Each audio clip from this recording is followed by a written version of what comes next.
There is no point being financially free if you cannot access your finances, right? There are a couple of things that you need to look out for when you are trying to figure out how you can get your money from the offshores to Nigeria.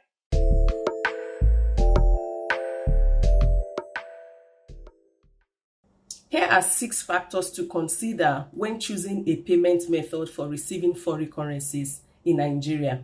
Number 1, coverage. Is it widely accepted? Is the payment method accepted by the merchant you want to work with? How many countries do they support? So these are some of the questions you need to ask. Remember, go with payment platforms that offer multiple Forex accounts and that are supported in several countries. The next thing you want to consider is the setup time.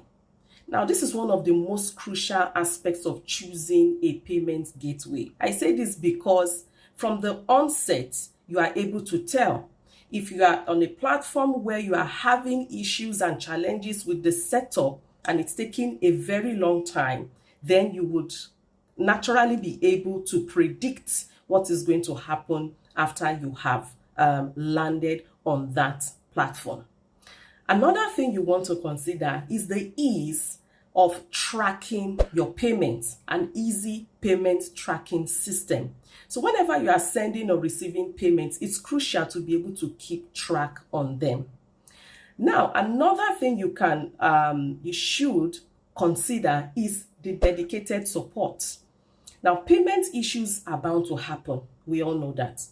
If they don't have a good and a responsive customer support, run. Please, just run away. Another thing you need to consider is security. A lot of payment platforms that sprung up last year, for instance, they are no longer operational today. So be careful. Try and look out for those that have stood the test of time. Another thing you should consider is the features that they have. Features such as card services that you can use to make payments, the transaction cost, and payment speed. I personally have accounts on various platforms, and the reason why I do so is so that I can know what works and some of the challenges that they may have and all of that. So we are going to use the 6 criteria that I just mentioned to benchmark some payment platforms that we are going to look at today. So yeah, come along with me. Okay, so the first payment platform we are going to look at is Lockrpay. This is one of the financial companies that sprung up in 2022. I actually tried them out. They had a very nice mobile app. The user interface was easy, it was quite smooth, and I actually tried out a payment and it was very fast. So they looked very promising, but then we got the news not too long after that Lockrpay were no longer going to be operational in Nigeria. So when you talk about the coverage feature and the fact that you want to really look for platforms that have a strong base, this is what we are talking about, because some of them actually they spring up, they start well, but then after that they become inactive and they are no longer operational. So that is the case with Lockrpay. Payday, it was actually a promising platform because I tried using the payment platform. You could send and you could receive money globally, and the fact that they also gave virtual card that you could use for payment was also one of the good things about Payday that I enjoyed.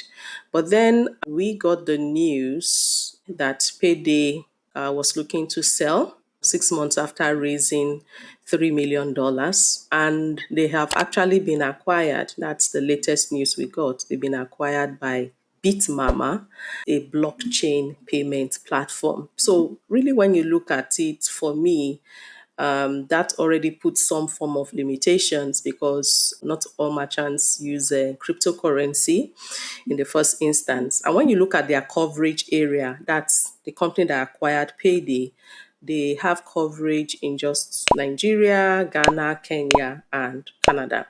Now, before Payday got acquired, something else that happened actually to me was some of my funds went missing, and the issue was never resolved. Okay, so Geekpay by Renest is the next one that we want to look at. And Geekpay is a very promising payment platform for a lot of Africans, and a lot of Nigerians use this because you get a USD account.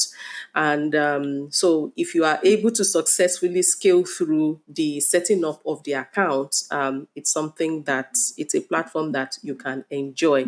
However, I personally know a few people whose applications got stuck, along the way. They were not able to create the account. So when we are looking at the ease of setting up, it's a mixed feeling, when it comes to GeekPay. Now, with Geekpay's USD account, you can successfully receive funds from your clients because you have your USD account. And then you can also make withdrawals.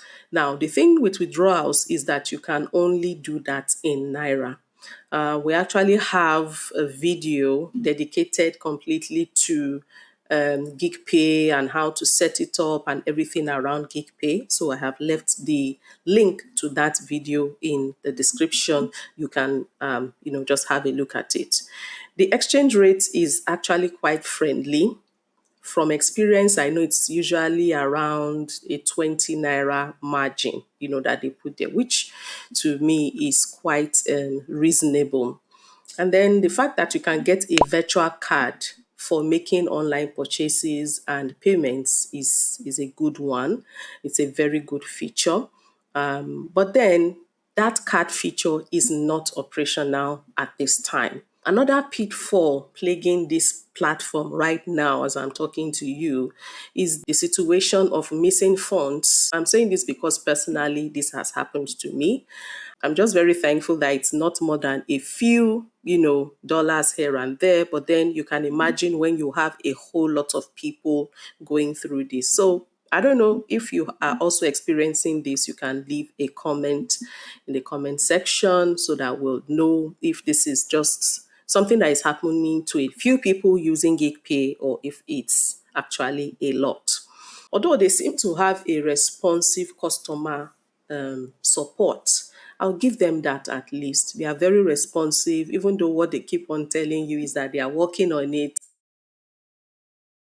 Payoneer offers multiple Forex accounts, even beyond those three common ones. When you get to a particular threshold, you can add other accounts.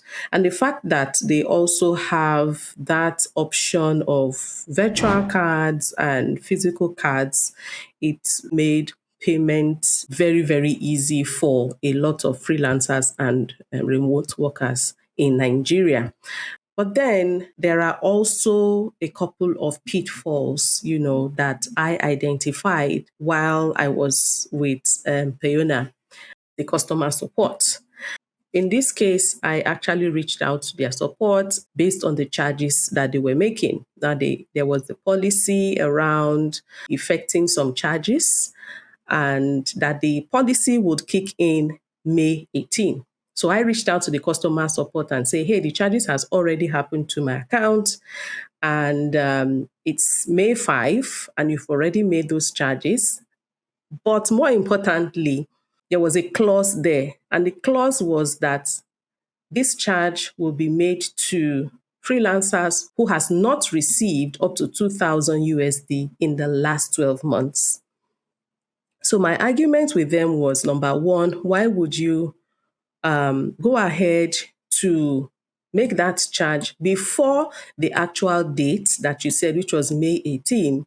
And then why would you also charge someone who did not violate this other criteria? I was still having a conversation with them, and they just went off, and that was the end of the chat. So for those of you using Payoneer, this is something that you would really just have to look into and then decide whether this is a platform that you would like to continue to use or not. All right, so the next one we are looking at is Verto FX. I have had a couple of meetings with them, and they are trying to, just come up with various payment solutions for Africans, for Nigerians who are into remote work and freelancing. They are catering to the creator economy, to global payroll, infrastructure and construction, online retail, manufacturing, even marketplaces. There's a whole lot of things going on here on Verto FX. One other thing you should know about them is they are mainly a B2B payment platform. So, which means that if you want to create an account on Verto FX, you need to be a business. So when I reached out to them regarding freelancers who might want to be on their platform, what they said was that, hey, you just need to have a business. So if you have a business name, for instance, you can conveniently, create an account on Verto. They have the multiple currency feature going on. They also give some USD accounts, Euro, a Naira account when you sign up on Verto, and then payment links. So with this, you'll be able to receive payments. One other thing that you should know about VirtuFX is the fact that they are into conversion. You can convert up to 49 currencies at bank beating FX rates. Let's look at their coverage area. You can see the currencies that they are into: the Naira, the dollar, Kenyan shillings, Japanese yen, the British pound, the South African rand, the Chinese yen. And for countries, we can see that they have coverage in Nigeria, the United States, Kenya, Japan, UK, South Africa, China for now. And I know that they are exploring more countries. So this is a payment platform that has just started, and we continue to see more and more features rolling out as time goes on. I have saved the best one for the last one. Wise, their charges are quite reasonable. Wise will also give you multiple Forex accounts so that you can receive and send money, as you can see. And then the platform has actually been around for years. We used to know them as TransferWise, but now it's known as Wise.